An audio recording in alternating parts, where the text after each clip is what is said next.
শায়নার passport চলে এসেছে তাজদারের হাতে। আইএলটিএস রেজিস্ট্রেশন কমপ্লিট করেছে। শায়না গত 2-2.5 মাস ধরে ভালোভাবে প্রিপারেশন নিচ্ছে, কিন্তু কনফিডেন্স পাচ্ছে না। স্পিকিংয়ে সে দুর্বল, বুঝতে পারলেও বলাটা তার জন্য সহজ হচ্ছে না। তৌসিফ তাকে বলেছে অতিরিক্ত চিন্তা না করতে, তবুও চিন্তা হচ্ছে। তাজদার সিদ্দিকীও তাকে বলেছে মনে সাহস রাখতে। আর 2 মাস সময় আছে তাজদারের হাতে। এরই মধ্যে লন্ডন ব্যাক করতে হবে। চিমলিকে হাসপাতালে ভর্তি করানো হয়েছে। বাড়ির সবাই ওখানে চলে গেছে। বাড়িতে শায়না একা। তাসনুবা রাতে আসবে। শায়নার সাথে টুকটাক কথা বলে তাও প্রয়োজনে। তাজদার বাড়ি আসছে বলেছে ফোনে, কিন্তু এখনো আসার নামগন্ধ নেই তার। শায়না রান্নাঘরের কাজ শেষ করে আরেকটু বই খুলল। ইংরেজি নিয়ে তার অনেক ভয় ছিল। এই পরীক্ষা দেওয়ার সাহসটা তাকে তাজদার সিদ্দিকী জুগিয়েছে। নইলে মনে হয় না সে কোনোদিন এত সাহস দেখিয়ে আইএলটিএস দেওয়ার নাম নিতে পারত। এই সাবজেক্টটাকে সে আগে কত ভয় পেত, এখন বেশ মজাই লাগছে। এই জন্যই স্যারেরা বলতেন ইংলিশের মজা যে বুঝতে পেরেছে ওইটাই তার প্রিয় সাবজেক্ট হয়ে গেছে। শায়নাকে বলা হয়েছিল আয়নার সামনে দাঁড়িয়ে স্পিকিং প্র্যাকটিস করতে। সে তাই তাই করছিল। আয়নার সামনে দাঁড়িয়ে নিজেই নিজেকে প্রশ্ন করছিল, আবার নিজেই উত্তর দিচ্ছিল। টানা 2 মিনিট কথা বলতে পেরে সে খুশিতে লাফিয়ে উঠল। গলায় ওড়না ঝুলিয়ে ঘুরতে ঘুরতে বলল, ইয়ে ইয়ে, পেরেছি পেরেছি।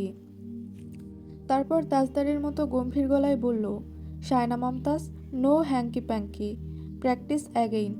বলেই চোখে মুখে তাজদারের একটা ভাই পেনে মোটা গলায় বলল, you know Shayna Mumtaz, English is just a way to communicate, so don't worry too much about it. বলা শেষে শায়না আয়নায় তাকিয়ে মুখ মোচড় দিয়ে বলল, ভ্যা ভ্যা। তাজদার দরজার কাছে এসে দাঁড়িয়ে তার কাণ্ডকারখানা দেখে হতভম্ব হয়ে গেছে। শায়না মমতাজ কোনোদিন এই রূপে তার সামনে আসেনি। তার সামনে যেন একটা আলাদা খোলস পড়ে থাকে। সে অনেকক্ষণ আড়ালে দাঁড়িয়ে চুপচাপ শায়নাকে দেখল। শায়না ভোকাবুলারি মুখস্থ করতে করতে ঠোঁটে লিপস্টিক দিল। কপালে কয়েকটা চুল নামিয়ে তা আঙুলে পেঁচিয়ে পেঁচিয়ে কোকড়া করে দিল। তারপর নিজেকে ঘুরিয়ে ফিরিয়ে দেখল। ওড়না কাঁধে ঝুলিয়ে দেখল, গলায় ঝুলিয়ে দেখল, মাথায় ঘোমটা দিয়ে দেখল। লাজুক লাজুক হাসল।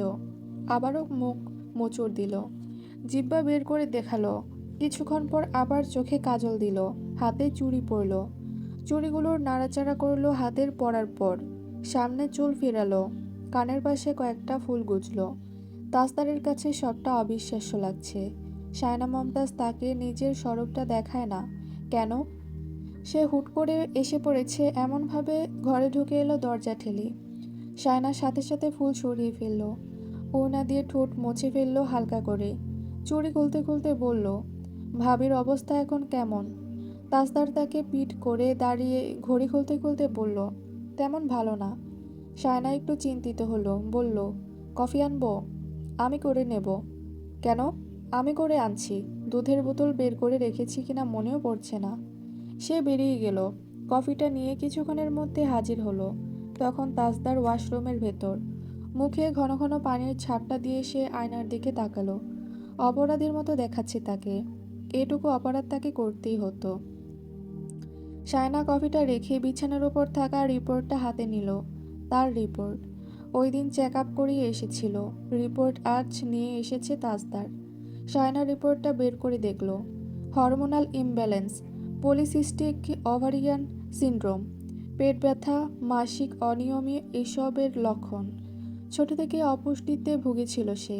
বয়ঃসন্ধি তার জীবনে অনেকটা দেরিতেই এসেছিল। তার পিরিয়ড হয়েছে অনেক দেরিতেই। অনেকে তো বলেছিল কোনোদিন হবেই না, বেটা ছেলেদের মতো হবে সে। যদিও পরে হয়েছে, কিন্তু তখন থেকেই তার পিরিয়ড অনিয়মিত। মা তো সারাক্ষণ ভয়ে থাকতো বাচ্চা কাচ্চা হবে না এই নিয়ে। এখনও সেই ভয়টাই পান উনি। শায়না কখনো এইসব নিয়ে এতটা ভাবতো না, কিন্তু আজ চোখটা কেমন ঝাপসা হয়ে উঠল তার। তাজদার সিদ্দিকীর কাছে এই বিষয়টা বিরক্তির হয়ে উঠবে না তো? তাজদার ওয়াশরুম থেকে বের হয়েছে খেয়াল করতেই সে চোখের জল আড়াল করে নিল। তাজদার তার হাত থেকে রিপোর্টটা নিয়ে নিল, বলল, পড়ায় ফোকাস করা দরকার। শায়না চুপ করে রইল। তাজদার মাথাটা মুছতে লাগলো। শায়না তার দিকে তাকিয়ে মৃদু স্বরে বলল, রিপোর্টে কী লেখা স্পষ্ট বুঝতে পারছি না, যদি আপনি একটু বলতেন। সে তাজদারের মুখের সবটা শুনতে চায়। এই বাচ্চা হবে না এইসব নিয়ে সে কী ভাবে, তার মতামত কী, কারণ উনি নিজেই তো বিয়ের শুরু থেকে বাচ্চা বাচ্চা করছিল। তাজদার স্পষ্টভাবে বলল, তোমার হরমোনাল প্রোফাইল পরীক্ষা করা হয়েছে, অনিয়ম দেখা গেছে, গর্ভধারণ সম্ভব নয় বলেছে। মানে সবাই যা ভাবছে তা ভুল। ক্লিনিক্যাল কমপ্লেইনগুলো তো মিলে যাচ্ছে, তাই না? হুম। রিপোর্ট বলছে তোমার গর্ভাশয় স্বাভাবিক আকারের, ওভারি সামান্য সিস্টিক, ফলোপিয়ান টিউব ব্লকড নয়। হালকা হাইপোথাইরয়েডিজম আছে, মানে গর্ভধারণের সম্ভাবনা কম। আর হালকা গ্যাস্ট্রিক ইরিটেশন আছে। কোনো গুরুতর সমস্যা নেই। আমি এইসব নিয়ে ভাবতে চাই না। বাড়ির কাউকে যদি কিছু বলতে হয় আমি বলবো। শায়না ঢোক গিলে বলল, কিন্তু বড় আম্মু বলেছে। বলবি, সবাই সেটাই ভেবেছে, সম্ভাবনা কম বলেছে। একেবারে হবে না সেটা তো বলেনি। এইসব নিয়ে এত মাথা ব্যথার কি আছে? ইউকে গিয়ে ট্রিটমেন্ট করাবো, আর একটা মাস সময় মাঝখানে। এখন ফোকাস অন্যদিকে চলে গেলে সমস্যা। শায়না চুপ করে রইল। প্রেগন্যান্সি কিট আনতে বলেছিল সে, এখন জিজ্ঞেস করতেও লজ্জা লাগছে। তাজদারের ফোনে কল এলো। সে ফোনটা রিসিভ করে কানে তুলে বলল, হ্যাঁ বল। তৌসিফ ওপাশ থেকে বলল, আরেকটা সিদ্দিক সাহেব এসেছে। আলহামদুলিল্লাহ। সুস্থ আছে দুজনেই? হ্যাঁ আছে। তুমি কাল সকালে এসো। শায়নার রিপোর্ট এসেছে কি না জিজ্ঞেস করেছে বড় আম্মা। হ্যাঁ এসেছে। বাড়িতে আসুক বলবো সবাইকে। ফোন রাখার পর শায়নার দিকে তাকালো সে। বলল, ছেলে হয়েছে। শায়না আলতো করে হাসলো। ভাবি আর বাচ্চা সুস্থ আছে? হুম। তাজদারের কথার ধরন দেখে শায়না চুপচাপ রইল। তাজদার কফিটা শেষ করতে করতে তার দিকে তাকালো এক পলক।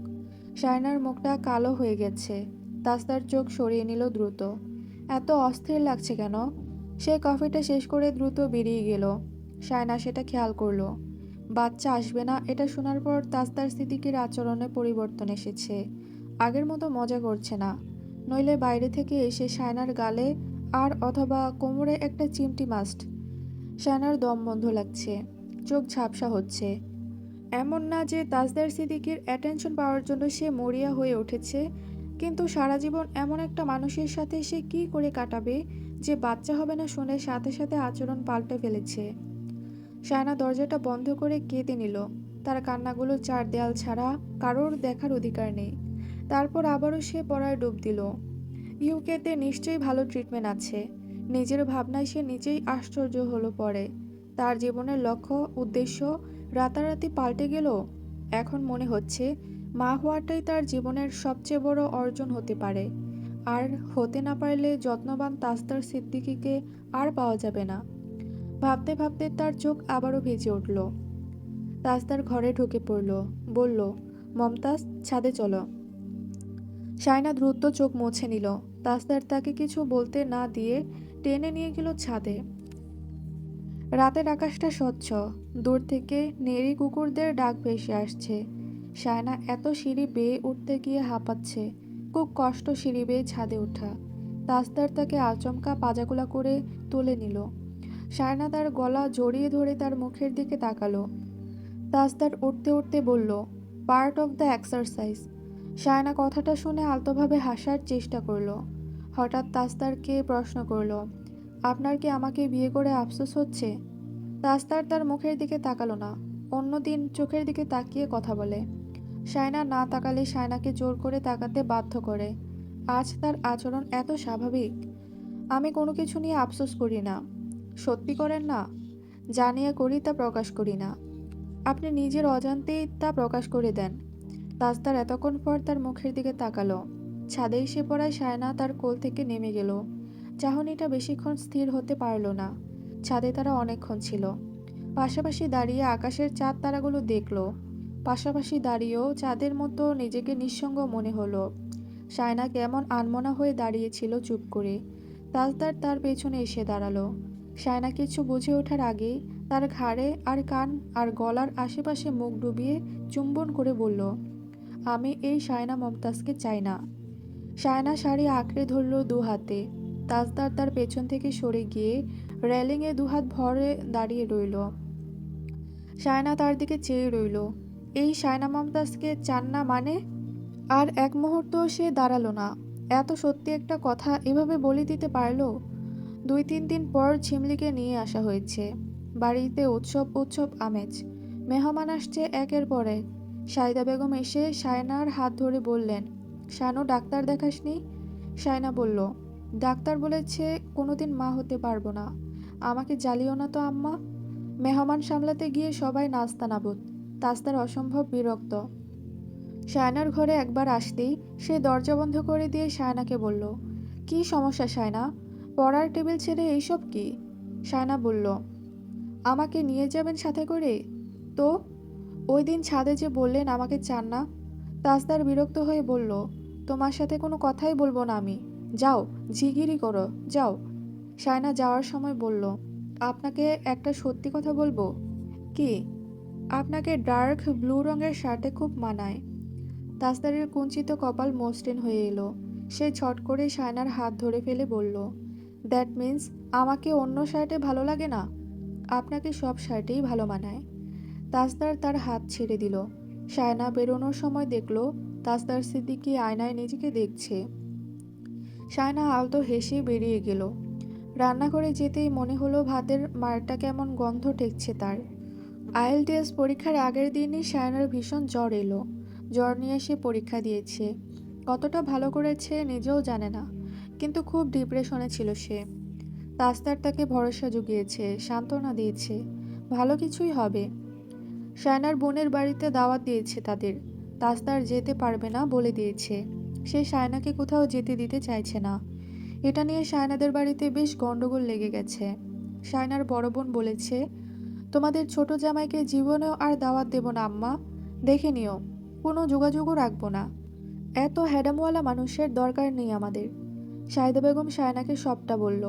শায়না অসুস্থ ছিল তাই শান্তভাবে বলল, তুই তো জানিস উনি কেমন। আমি এখানে কি করব বল? আমাকে বলেছে আমি হুট করে গিয়ে একদিন ঘুরে আসব, দাওয়াত লাগবে না। আপা খেপে গিয়ে বলল, দরকার নেই আসার, তোর বড়লোক জামাই না এলেও চলবে, তুইও আসিস না।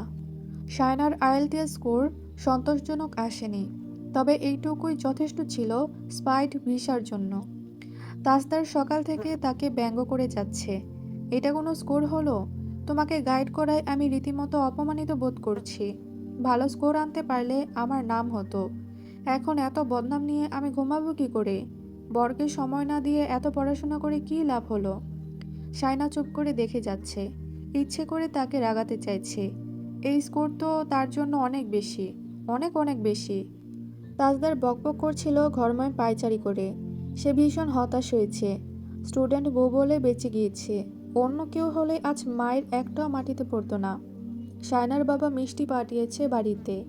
শায়না দুটো মিষ্টি প্লেটে তুলে নিয়ে ঘরে এলো। তাজদারকে বলল, নিন মিষ্টি খান, আব্বা পাঠিয়েছে। তাজদার ঘাড় ফিরিয়ে তাকালো। প্লেটে থাকা মিষ্টির দিকে তাকিয়ে বলল, মিষ্টি? শায়না আলতো হেসে বলল, হুম, পাশ করেছি না। সে মিষ্টি কেটে তাজদারের দিকে বাড়িয়ে দিল। তাজদার চামচটা তার দিকে ঠেলে দিল। শায়না মিষ্টিটুকু খেয়ে নিল কপাল কোঁচকে। তাজদার বলল, মিষ্টিমুখ তোমার করা জরুরি। কেন? কারণ খুশিটা তোমার বেশি। শায়না একটু মন খারাপ করে বলল, আপনার তো জানা উচিত যে আমি ইংরেজিতে এতটাও ভালো না। এত স্কোর পেয়েছি এটা আমার কাছে অনেক। তাজদার আর কোনো কথা বলল না। শায়না বলল, মিষ্টি খাবেন না? তাজদার মিষ্টি খেলো। শায়না জানতে চাইল, মজা? মিষ্টি যেমন হয়। শায়না মুখ মোচড় দিয়ে চলে গেল। শায়নাদের বাড়িতে তার বড় আপা মেয়ে চাপা এসেছে। শায়নাকে যেতে বলেছে। শায়না তিতলিকে নিয়ে ওই বাড়িতে গেল বিকেলের দিকে। আফসার সাহেব মেয়েকে দেখে জড়িয়ে ধরলেন। বললেন, মাঝে মধ্যে তো আসতে পারিস রে মা। শায়না কিছু বলল না। কেন সে আসে না সেটা সবাই জানে। পুডিং খাওয়ার সময় শায়না বলল, আম্মা, ডিমের গন্ধ লাগছে বেশি, এসেন্স দাও নাই? তিতলি খেতে খেতে বলল, কই, তেমন গন্ধ লাগছে না। শায়না বলল, না লাগছে। তাহলে তুমি খাও সব। নুডলসেও ডিম দিয়েছিল শাহিদা বেগম। শায়না বলল, নুডলসেও ডিম দিয়ে ভরিয়ে দিয়েছ আম্মা। শাহিদা বেগম বলল, তোর হয়েছেটা কি বলতো? দাদিমা হেসে বলল, কাজ সারছে মনে হয়। বলেই তিনি ঠোঁট টিপে হাসলেন। শায়না একটু রেগে তাকালো। শাহিদা বেগম জবর্গীয় শব্দ করে বললেন, আহা আম্মা, আপনি ওকে খোঁচায়েন না। সায়না মন খারাপ দেখে বড় আপা মেয়ে চাপা বলল, আল্লাহ চাইলে অসম্ভব সম্ভব হয়, এগুলো কোনো সমস্যা না। বিদেশে ভালো চিকিৎসা আছে, তাজ ভাই চিকিৎসা করাবে, চিন্তা করিস না। বড় দুলাভাই এসে বলল তাদের সাথে।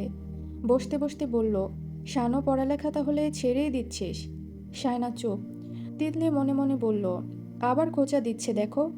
বড় আপা বলল, ওখানে পড়ার সুযোগ হলে ভর্তি হয়ে যাস। সায়না খেতে লাগলো চুপচাপ। সায়দা বেগম বলল, রাতে খেয়ে যাবি। সায়না তিতলির দিকে তাকালো। তিতলি হাসলো, বলল, থাকগে, ভাইয়াকে পরে বুঝিয়ে বলবে। সায়দা বেগম রান্না করছিলেন মাটির চুলায়। বেশি রান্না করতে হলে উনি মাটির চুলায় রান্না বসান, গ্যাসের চুলায় বড় পাতিল বসান না। সায়না মায়ের পাশে বসে বসে রান্না দেখলো, কথাবার্তা বলল। সায়দা বেগম সাহস দিলেন, বললেন, তাহাজ্জুদ পড়িস নিয়মিত, আল্লাহ ফিরাবেন না। এগুলো নিয়ে টেনশন করিস না শানু, জামাই কিছু বলছে? সায়না দুপাশে মাথা নাড়ল। মায়ের সাথে গল্পগুজব করার সময় সে পেঁয়াজের বাটিটা সামনে থেকে সরিয়ে রাখলো। কাঁচা পেঁয়াজের গন্ধটা অসহ্য লাগছে। ভাতের মাড় উঠতেই সায়না সেখান থেকে চলে গেল। মশলা কষার ঘ্রাণটাও নিতে পারছে না সে। সায়দা বেগম তার আচরণ দেখে চিন্তিত হলেন। সায়না রাতে খেয়ে দিয়ে বাড়ি যাওয়ার সময় দেখল তাজদার উঠোনে দাঁড়িয়ে আনিসের সাথে কথাবার্তা বলছে। বাচ্চারা ছোটাছুটি করছে তাদের আশেপাশে। তাসনবা ফোনের ছবি দেখতে দেখতে তৌসিফের সাথে কথাবার্তা বলছে একপাশে দাঁড়িয়ে। কাল তাকে 15টা ড্রেস পরে শ্যুট করতে হবে। তৌসিফ থাকবে ক্যামেরাম্যানের দায়িত্বে। সায়নাকে দেখে তাজদার ঘাড় ফিরিয়ে তাকালো। সায়না তার পাশ কেটে বাড়িতে ঢুকে পড়ল তিতলিকে নিয়ে। ঘরে গিয়ে 3 পিসটা পাল্টে নিল। একটা কার্ড সেট পরল আরাম দেখে। চুলটা বেঁধে ঘরটা গোছগাছ করছিল অমন সময় তাজদার ঘরে পা রাখলো। রকিং চেয়ারে বসলো আরাম করে। সায়না প্রেসক্রিপশনগুলো ছবি তুলছিল ফোনে, ভাবি দেখাতে বলেছে। তাজদারের দিকে ফিরতেই দেখলো তার কাজ দেখছে চুপচাপ। সে জানতে চাইল, কিছু বলবেন? তাজদার বলল, হ্যাঁ। কি? প্রেসক্রিপশনের ছবি যাকে পাঠাচ্ছ তাকে বলে দেবে তোমার ব্যাপারে ওদের চাইতে বেশি কনসার্ন আমি। সায়না বলল, তারা সেটা জানে, তাও দেখতে চাচ্ছে। সায়না ছবি তুলে পাঠিয়ে দিল। তাজদার গম্ভীর মুখে গটগট পায়ে হেঁটে ঘর ছাড়ল। সায়না বলল, আশ্চর্য, কি হয়েছে আপনার? তাজদার জবাব দিল না। সায়নার তার পিছু পিছু কিছু দূর এসে হঠাৎ একটা চিৎকার দিয়ে বসে পড়ল পা ধরে। তাজদার হন্তদন্ত পায়ে হেঁটে এলো, সামনে বসে বলল, কি হয়েছে দেখি। সায়না তার মুখের দিকে তাকিয়ে বলল, কিছু হয়নি। তাজদার রেগে তাকালো। সায়না বলল, যতটা পথ হেঁটে এসেছি ততটা পথ এবার আমাকে দিয়ে আসুন। মানে? মানে কোলে তুলে ঘরে নিয়ে আসুন। পারবো না। তাহলে আমিও এভাবে পা ধরে বসে থাকব? সবাইকে বলবো আপনি ধাক্কা দিয়েছেন। হোয়াট ননসেন্স মমতাজ, আমি এরকমই, কোলে নিন। তাজদার তাকে কোলে তুলে নিয়ে ঘরের দিকে যেতে যেতে বলল, যখন নিতে চাই তখন তুমি উঠবে না, যখন নিতে বলবো তখনই নেবেন। আপনি পঙ্গু হয়ে গেলেও। মগের মূল্য? হ্যাঁ তাই। বেয়াদব। আপনি বেয়াদবের বর। সেটাই কাল হয়েছে, আরও হোক। সায়নাকে বিছানায় বসিয়ে দিল সে। সায়না বলল, একটা কথা স্পষ্ট করে বলে দেই, যদি কখনো মনে হয় আমাকে সহ্য হচ্ছে না, দয়া করে সত্যিটা বলে দেবেন, আমার খুব উপকার হবে। আমি আপনাকে ছেড়ে চলে যাব। এবার যান, দরজাটা টেনে দেবেন। তাজদার বেরিয়ে গেল দরজাটা আরও ভালো করে মেলে দিয়ে। সায়না চিৎকার করে বলল, টেনে দিন বলছি। পারবো না। সকালে ঝিমলির বাচ্চাটাকে কোলে নিয়ে সায়না নিজের ঘরে নিয়ে এসেছে। কাকিয়ার কোল পেয়ে সে একদম শান্ত হয়ে শুয়ে আছে। সায়না তার নাকের ডগায় চুমু খেয়ে বলল, কি ভালো সোনা বাবাটা। তিতলি এসে বলল, ওকে আমি আর কোলেই নেব না, খালি গরম গরম হিসু করে। সায়না হেসে বলল, বাবা এবার থেকে একটু ঠান্ডা ঠান্ডা হিসু করবেন কেমন? তিতলি হেসে উঠে বলল, আচ্ছা শোনো না, বাবুর একটা বোন লাগবে কিন্তু। সায়নার ঠোঁট থেকে হাসি মুছে গেল। সে মৃদু স্বরে বলল, বুঝলাম। তিতলি বলল, বাবু ওই দেশে হবে নাকি? তাহলে তো বড় হওয়ার পর দেখব। তুমি চলে গেলে আমি কিন্তু খুব একা হয়ে যাব। বড় ভাবি আছেন, আছেন, কিন্তু উনিও ঢাকায় চলে যাবেন। তুমি শ্বশুরবাড়ি চলে যাবে, সেটা আর হবে না। এই নোবার বাচ্চা বিয়ে না করলে আমার বিয়ে অসম্ভব। সায়না বলল, বড় বোনকে এভাবে বলে নাকি কেউ? তিতলি বলল, আমি বলি, বজ্জাতটা বিয়ে করবে না মানে করবে না, নিজে চাকুরি মারিয়ে থাকবে, আমাকেও রাখবে। তাজদার ঘরে ঢোকার সময় সায়নার কোলে বাবুকে দেখল। সায়না তাকাতেই চোখ সরিয়ে নিল। সায়না বাবুকে নিয়ে তার সামনে গিয়ে দাঁড়ালো। বলল, আপনি কোলে নিয়েছেন ওকে? হ্যাঁ। আর একটু নিন। সায়না জোর করে তার হাতে বাচ্চাকে দিল। তারপর বলল, এটা কে জানো? চাচ্চু। চেনো চাচ্চুকে? চাচ্চু কোলে চড়ো। সায়না বকবক করেই যাচ্ছিল বাচ্চার সাথে। তাজদার তার মুখের দিকে চেয়ে রইল। মনে মনে বিশাল আক্ষেপ করে বলল, খুশির খবরটা যদি তুমি জানতে। সায়নার খাওয়া দাওয়ায় বাছাবাছি, গন্ধ সইতে না পারা, অল্পতেই হাঁপিয়ে ওঠা, কিছুক্ষণ পরপর ঘরে গিয়ে শুয়ে থাকা বিষয়গুলো রোশনারা আর জোহরা বেগম খেয়াল করেছেন কয়েক সপ্তাহ ধরে। ওনাদের অভিজ্ঞ দৃষ্টি ফাঁকি দেওয়া অসম্ভব। আনোয়ারা বেগম বসে নাশতা খাচ্ছিলেন। ওনারা তখন সেটা বলাবলি করছিল। সায়না রান্নাঘরে ঢুকতেই সবার কথা থেমে গেল। কাপে চা ঢেলে আনোয়ারা বেগমের সামনে রাখলো সায়না। আনোয়ারা বেগম বললেন, তুমি খেয়েছো? নাশতা খেতে ইচ্ছে করছে না, পরে খাবো। সকাল থেকে কেউ খালি পেটে থাকে? সায়না উত্তরে কিছু বলল না। রওশনার দিকে তাকিয়ে বলল, বড় আম্মুর জন্য চা নিয়ে যেতে বলেছে। সবার জন্য চা হবে কিনা দেখো, না হলে আবার বসাতে হবে। বড় আম্মু আর মেজাবুকে দিয়ে আসি, যাও। সায়না চা নিয়ে চলে গেল। তাজউদ্দিন সিদ্দিকের সামনে চায়ের ট্রে রাখতেই উনি সায়নার দিকে তাকালেন, কথা থামিয়ে দিয়ে। প্রশ্ন করলেন, ভিসার কাগজপত্র কখন আসছে? চলে আসবে শীঘ্রই। ও তো আমাদের কিছু বলেনি এখনো, তোমাকে নিয়ে যাওয়ার ব্যাপারে। সায়না বলল, আজ বাড়ি ফিরলে জিজ্ঞেস করে নিয়েন। তোমাকে কিছু বলেনি? স্পষ্টভাবে কিছু বলেনি। তৈয়বউদ্দিন সিদ্দিকী বললেন, তুমি বলনি ৩-৪ বছর পর যেতে পারবে? সায়না চুপ করে রইল। বাড়ির সবাই উপস্থিত ছিল তখন। সবাই এক এক কথা বলছিল। সায়না চুপ করে শুনল। তাসনুবা সবার কথা শুনে বিরক্ত হয়ে বলল, ওর লাইফ ওর ডিসিশন, তোমরা কেন ওকে এটা ওটা শিখিয়ে পড়িয়ে দিচ্ছ আমি বুঝতে পারছি না। ওর কি মুখ নেই, কথা বলতে জানে না? ও ওর জায়গায় স্থির থাকলে ভাইয়া কি করে ওকে সরাবে? ওর যেতে ইচ্ছে না করলে, অনার্স কমপ্লিট করার ইচ্ছে থাকলে যাবে না, ব্যাস। এখানে এত কথা কিসের? রৌশনারা বলল, আচ্ছা এত কথা বাড়িয়ে লাভ নেই। সায়না, তুমি ওকে বলে দিও তুমি যাবে না। এখনো সংসারের সব কাজ বাজে জানো না, একা একা ওখানে সামলাবে কি করে? একজন মুরব্বীও নেই। তাজউদ্দিন সিদ্দিকী বলল, হ্যাঁ, ওকে বুঝিয়ে বলবে, আমরাও বলবো। ওখানে ওর জায়গাটা আরও পাকাপোক্ত হোক, তারপর দেখা যাবে। কোর্স টোর্স করছে ভালো কথা, ওগুলো পরে কাজে লাগবে। সায়না চুপ থাকতে পারল না, বলল, আমি এভাবে বললে আবারও অশান্তি তৈরি হবে। সবাই চুপ রইল। সায়না জানে অশান্তি লাগলে তখন কেউ তার হয়ে কথা বলবে না। নিজেদের ছেলের সামনে কথা বলার মুরদ নেই কারো। রাতে তিতলি ঝালমুড়ি মাখছে তৌসিফ আর সায়নার সাথে মিলে। ড্রয়িং রুমে সবাই হই হল্লায় মেতে আছে।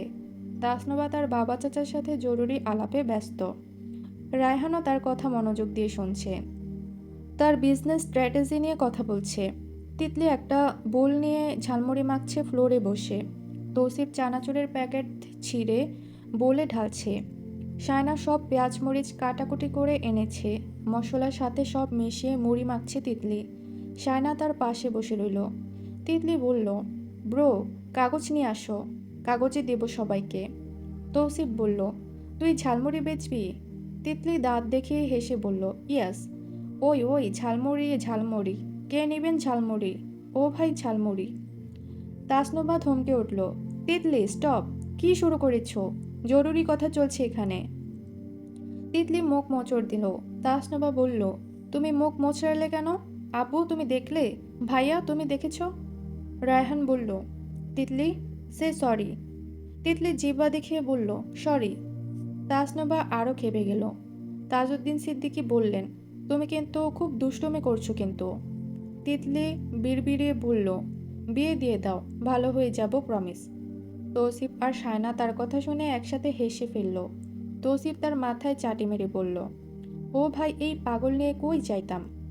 তিতলি বলল, তোমাকে আর ঝালমুড়ি দেব না, পায়ে ধরলেও দেব না। মারলে কেন?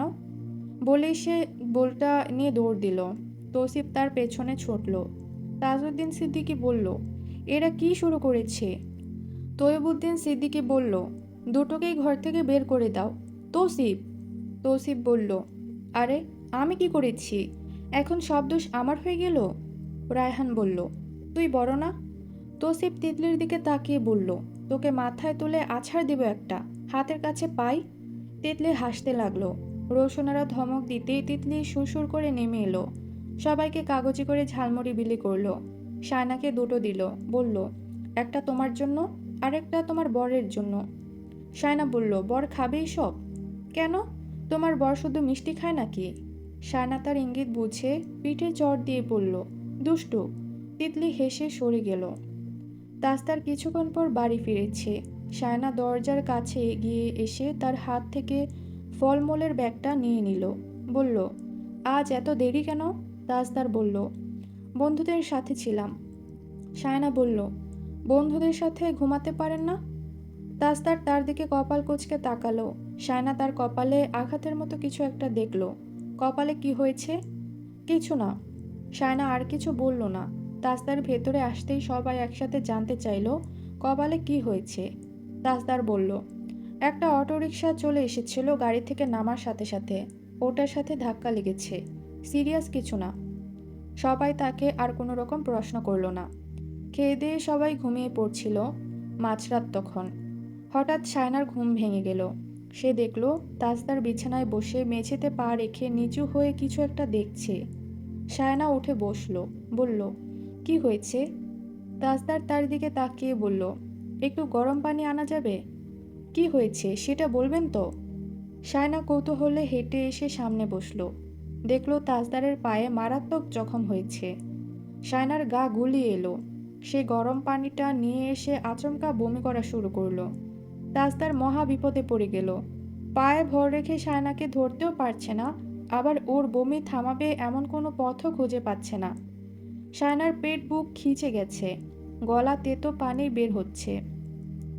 আনোয়ারা বেগম এসে দরজা ঠেলে ভেতরে ঢুকলেন, বললেন, এমা, তোমরা বর বউ এখনো ঘুমাওনি? তোমার পায়ে এ কি অবস্থা? বউ এভাবে বমি করছে কেন? তাজদার বলল, আগে ওকে ধরো, ভেবেছিলাম এটা তেমন সিরিয়াস কিছু হবে না, এখন দেখছি রক্ত পড়ছে, মেবি একটা স্যালাইন দরকার। আনোয়ারা বেগম শায়নার পিঠে মালিশ করে দিতে লাগলো। তিতলি চলে এসেছে। আনোয়ারা বেগম বললেন, যাও, মালটা অথবা লেবু নিয়ে আসো। রোশনারা ঘুম থেকে উঠে তাজদারের ঘরের দরজার সামনে এসে দাঁড়িয়েছেন। শায়না মুখে পানির ঝাপটা দিল, কুলি করল। আনোয়ারা বেগম তার চোখ মুখ তোয়ালে দিয়ে মুছে দিতে দিতে হাসি মুখে বললেন, বুঝলে দাদু ভাই, মনে হচ্ছে আমরা খুশির সংবাদ পেতে চলেছি। শায়না হক চোখে গেল। জোহরা বেগম বললেন, আমি সবার আগে বলেছি কিন্তু আম্মা, আপনারা আমার কথা বিশ্বাস করেননি। ওই ডাক্তারগুলো কি ফালতু কথা বলেছে কে জানে। তিতলি বলল, আমি আপুকে বলে আসি। রোশনারা তাকে থামিয়ে দিলেন, না, এভাবে বলা ঠিক হবে না। সবাই শায়নাকে ঘিরে কথাবার্তা বলছিল। শায়না এক ফাঁকে তাজদারের দিকে তাকালো।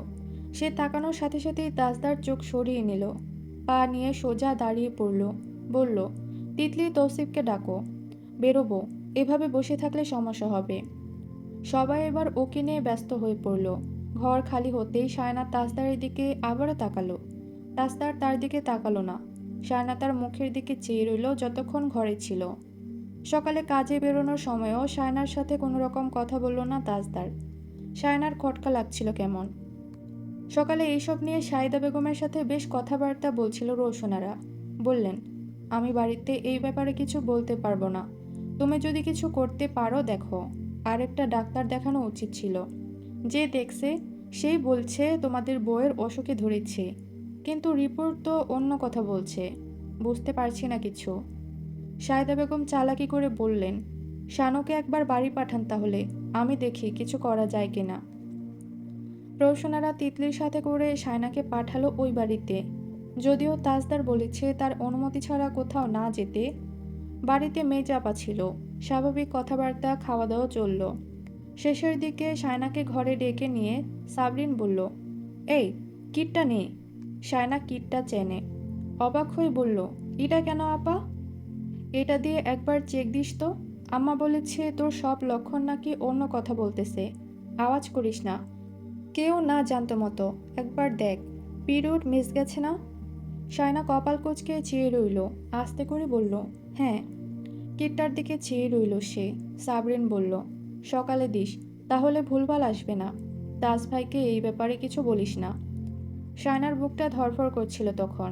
তাহলে ওই রিপোর্ট ভুল আসবে কেন? সে শ্বশুরবাড়িতে চলে এলো।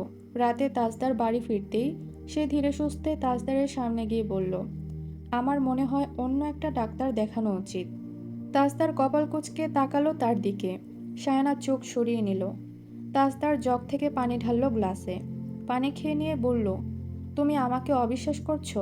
আমি তোমাকে মিথ্যে বলছি? না মানে, সবাই বলছে এক কথা, ডাক্তার বলছে অন্য কথা। সবাই কি বলছে? শায়না মুখ ফুটে কিছু বলল না। তাজদার বলল, ওরা কি ডাক্তার যে ওদের কথা বিশ্বাস করছো? ওরা বলল আর সেটা সত্যি হয়ে গেল? আম্মা বলছে আপনি না দেখাতে চাইলে ভাইয়া। তাজদার গ্লাসটা শব্দ করে রাখলো টেবিলে। শায়না হালকা কেঁপে উঠে গ্লাসটার দিকে ফিরে তাকালো। তাজদার গর্জে বলল, তুমি আবারও ওই বাড়িতে গিয়েছ? আমার বাড়িতে আমি যাব না? না, যাবে না। আমার অনুমতি ছাড়া তুমি কোথাও যাবে না। কথাটা শায়নার ভালো লাগেনি, তাই সে তাকে আর কিছু বলল না। রাতে তার ঘুম হলো না। পাশে ঘুমিয়ে থাকা তাজদার সিদ্দিকীর মুখের দিকে কিছুক্ষণ চেয়ে রইল সে। পাটা দেখল, কপালের ক্ষতটা দেখল, তারপর গ্লাসে পানি ঢেলে পানি খেয়ে গলা ভিজালো। তারপর ফোনটা হাতে নিয়ে স্প্যারোস গ্রুপে একটা পোস্ট করলো। কমেন্টে সবাই আম্মা আর বড় আম্মার মতো বলল বলল এটা আপনার বরের চালাকি হতে পারে, আপনাকে দমিয়ে রাখার জন্য কিংবা পড়াশোনা থামিয়ে ইউকে নিয়ে যাওয়ার জন্য। এখন এমন রিপোর্ট বানানো যায়। আপনি বাপের বাড়ি চলে যান, ভালো একটা ডাক্তার দেখান। আর রিপোর্ট ভুল হলে আপনি ওই ডাক্তারের নামে মামলা করবেন। আর আপনার হাজব্যান্ডকে কি করবেন সেটা আপনার ব্যাপার। শায়না সকাল সকাল ঘুম থেকে উঠে প্রেগন্যান্সি টেস্ট করলো। থরথর করে কাঁপছিল তার হাত জোড়া। রেজাল্ট পজিটিভ দেখে চোখ থেকে ফোঁটা ফোঁটা জল গড়িয়ে পড়ল তার গাল পেয়ে। ওয়াশরুম থেকে বেরোনোর শক্তি পর্যন্ত হারিয়ে ফেলেছে সে। যে মানুষটা তাকে এত জঘন্য একটা মিথ্যে কথা বলতে পারে, তার বাচ্চার মা হতে পারবে না ভেবে সে ক্ষণিকের জন্য আফসোসে মরে যাচ্ছিল। বুক ভাঙা কান্নায় ভেঙে পড়ল সে। তাজদারের ঘুম ভাঙতে কপাল আর পায়ে হালকা চিনচিনে ব্যথার টান অনুভব করল। ধীরে ধীরে চোখ মেলে চারপাশটা দেখল। বিছানায় পাশের চাদর কুঁচকে আছে। সে হাত বুলিয়ে বুঝল অনেকক্ষণ আগেই ঠান্ডা হয়ে গেছে। তার মানে শায়না উঠে গেছে অনেক আগে। আলসেমি ভরা ভঙ্গিতে আড়মোড়া ভেঙে তাজদার পা নামালো। ভারী শরীর নিয়ে ধীর পায়ে ওয়াশরুমের দিকে গেল। মুখে পানি ছুঁড়ে যখন সামান্য সতেজ হলো, তখনই তার চোখ হঠাৎ থেমে গেল সিল্কের পাশে রাখা ছোট্ট বক্সটার দিকে। Pregnancy kit. চোখ বড় বড় হয়ে গেল তার। চোখও ছানা বড়া। সাদা প্লাস্টিকের সরু দাগটার ওপরে স্পষ্ট লাল রেখা। বুকের ভেতর ঢাকের মতো বাজতে লাগলো তার স্পন্দন। সে কি ভুল দেখছে? কপাল জুড়ে অদ্ভুত গরম লাগছে। দুহাত ভরে বারবার পানির ঝাপটা দিল মুখে। শ্বাস দ্রুত ওঠানামা করছে। পানির ফোঁটায় ভিজে যাওয়া চোখ মুছে আবার তাকালো সে কিটটার দিকে। না, এটা কোনো ভ্রম নয়, এটা সত্যি। একেবারে স্পষ্ট লাল দাগ। চারপাশটা নিস্তব্ধ হয়ে গেল তার কাছে। কানে শুধু নিজের বুকের ভেতরের তীব্র ধকধক শব্দ হচ্ছে। সে কিটটা হাতে নিয়ে কিছুক্ষণ তাকিয়ে রইল। তারপর দ্রুত বেরিয়ে গেল ওয়াশরুম থেকে। ঘরের চারপাশে একবার চোখ বুলিয়ে থামলো টেবিলের দিকে। সেখানে নাস্তার ট্রে রাখা আছে। ট্রেটাতে সাজানো গরম দুধে ভেজানো ওটস, তার ওপর ছোট ছোট কাটা ফল আর ছড়ানো বাদাম। পাশে রাখা আছে হোল হোয়াইট রুটি, সাথে সেদ্ধ ডিম আর টাটকা শসার টুকরো। তাজদার তিতলিকে ডাক দিল। কিছুক্ষণ ডাকাডাকির পর তিতলি এলো। তাজদার রেগে জানতে চাইল, এতক্ষণ ধরে ডাকছি তোমাকে, এখন আসার সময় হলো? শায়না কোথায়? খাচ্ছে। তাজদার চিন্তিত মুখে ঘরে ঢুকে গেল দেখে তিতলিও চলে গেল। তাজদার চিন্তিত মুখে অল্প অল্প করে খেয়ে নিল। বেশ খিদে লেগেছে। খাওয়ার ফাঁকে শায়না ঘরে এসে কুচকানো বিছানাটা ঠিক করলো।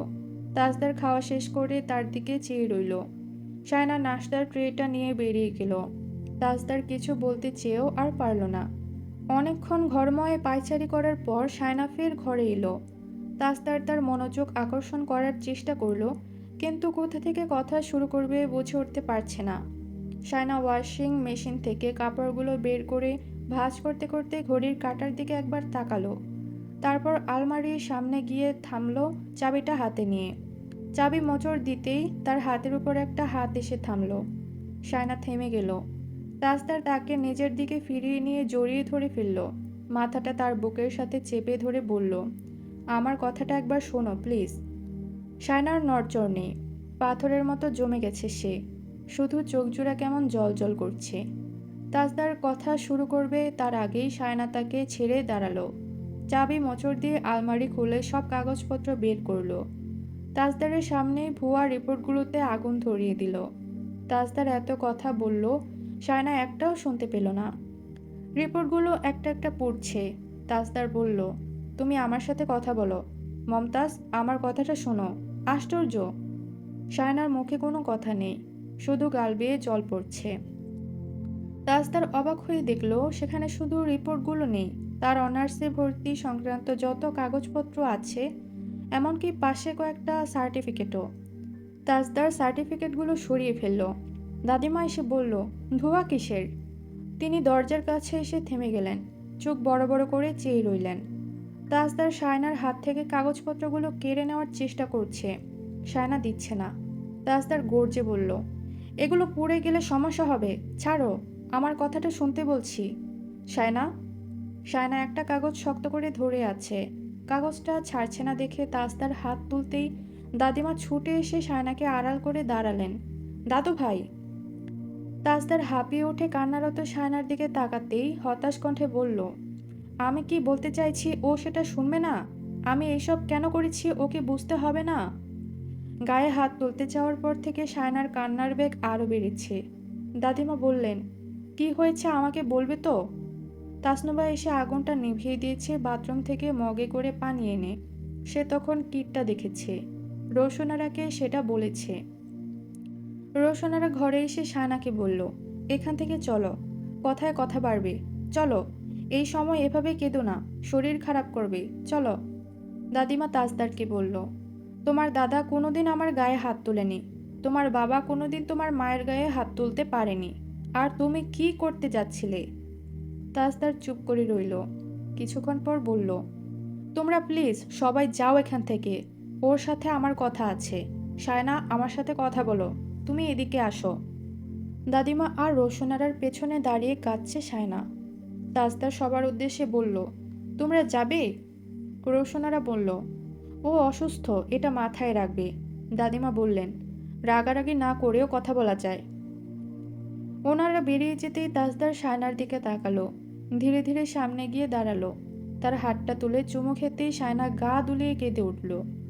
তাজদার তার হাতের তালু থেকে ঠোঁট তুলে বলল, তোমার যদি মনে হয় আমি অনেক বড় অপরাধ করে ফেলেছি, তাহলে আমাকে শাস্তি দাও, কিন্তু যা মনে আসে তা করে বসো না।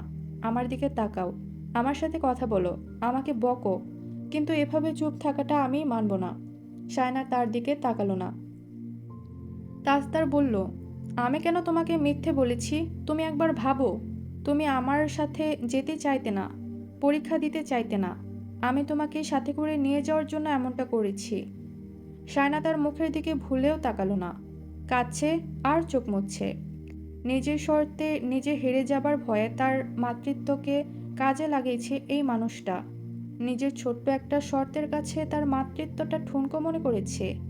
তার কাছে জিতে যাওয়াটাই বেশি মনে হয়েছে। আর সে তার সব স্বপ্ন, সব ইচ্ছেকে কবর দিয়ে তার সাথে চলে যাচ্ছিল লন্ডনে। সে এত এত কিছু বিসর্জন দিয়েছে, নিজের মর্জির বিপক্ষে গিয়ে মানিয়ে নিয়েছে। আর তাজদার সিদ্দিকী সামান্য ইগোটুকুকে জিতিয়ে দেওয়ার জন্য তার মাতৃত্ব অস্বীকার করেছে। তার জীবনের সবচেয়ে বড় ভুল তাজদার সিদ্দিকীর মতো স্বার্থান্বেষী মানুষকে বিয়ে করা, দ্বিতীয়ত অন্ধের মতো বিশ্বাস করা। শায়না ধীরে ধীরে তার হাতটা ছাড়িয়ে নিল। তাজদার বলল, আমি তোমার প্রেগন্যান্সির খবর শুনে খুব খুশি হয়েছিলাম, কিন্তু শায়না তার দিকে চোখ তুলল এবার। নিজেকে জেতাতে বাচ্চাটাকে কবর দিতে হলেও দিত এই তাজদার সিদ্দিকী? তাজদার তার দুই গালের পাশে আলতো করে হাত রাখল, বলল, আমি তোমাকে বলতাম সময় করে, কিন্তু কি থেকে কি হয়ে গেল আমি নিজেই। শায়নার মুখ দিয়ে কথা বেরোলো না। সে কথা বলল না। তার কোনো কথা কোনোদিন তাজদার সিদ্দিকী মূল্যায়ন করেনি, চেঁচিয়ে বললেও শোনেনি।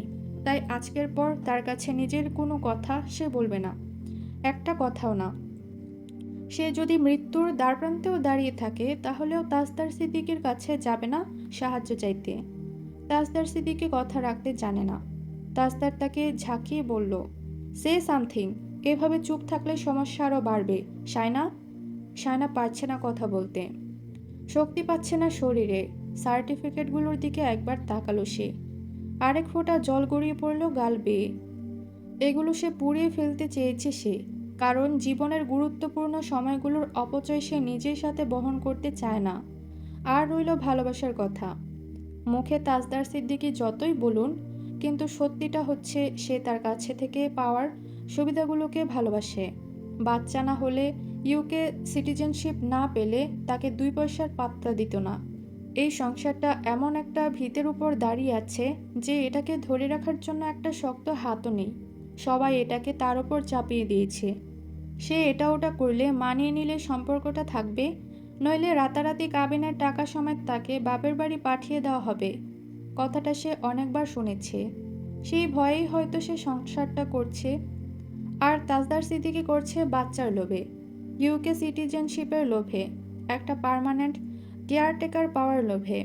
তার ভেতরে এতদিন ফাঁকা ফাঁকা লাগছিল এটা ভেবে যে সে সব ছেড়ে ছুড়ে সব কিছু ফেলে চলে যাচ্ছিল। সেটা কি ভালো হচ্ছে, উচিত হচ্ছে? আজ তাজদার সিদ্দিকী তার সব প্রশ্নের উত্তর একসাথে দিয়ে দিল। যে নিজের বাচ্চা নিয়ে মিথ্যে গল্প সাজাতে পারে, সামান্য একটা শর্তের জন্য সে নিজের স্বার্থের আর কত কি না করতে পারে। তাজদার সিদ্দিকীকে শাস্তি দেওয়ার কোনো এনার্জি নেই তার। তাকে সবচেয়ে বড় শাস্তি যদি কেউ দিতে পারে সেটা সে নিজেই। বাইরে থেকে রোশনারা বলল, সায়না, তোমার আব্বা এসেছে, বাইরে এসো। সায়না ওড়না দিয়ে চোখ দুটো চেপে চেপে মুছে নিয়ে চলে যাচ্ছিল। তাজদার তাকে টেনে ধরে কপালে গালে চুমু খেয়ে তার মুখের দিকে তাকিয়ে বলল, আমাকে কিছু বলে যাও। তুমি কিছু না বললে আমি শান্তি পাবো না। সায়না নিঃশব্দে কাঁদছে।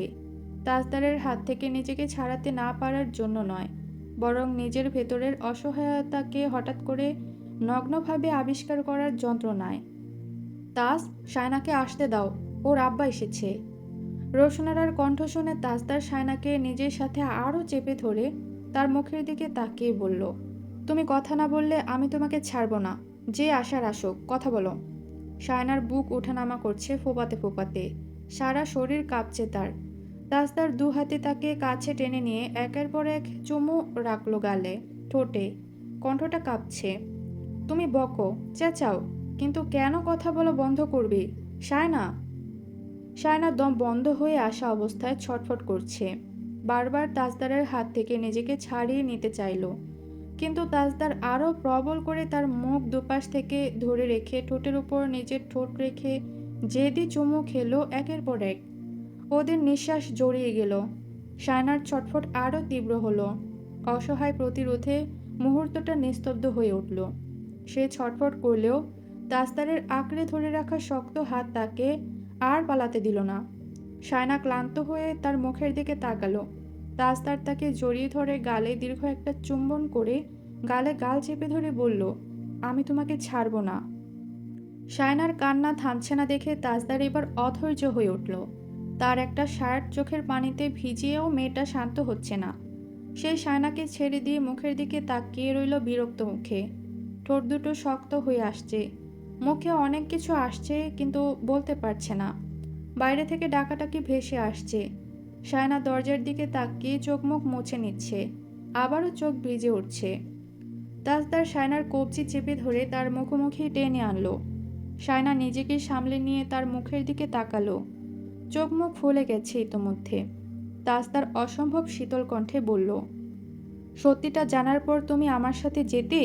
বলো, যেতে আমার সাথে? তুমি আমাকে বাধ্য করেছো কাজটা করতে।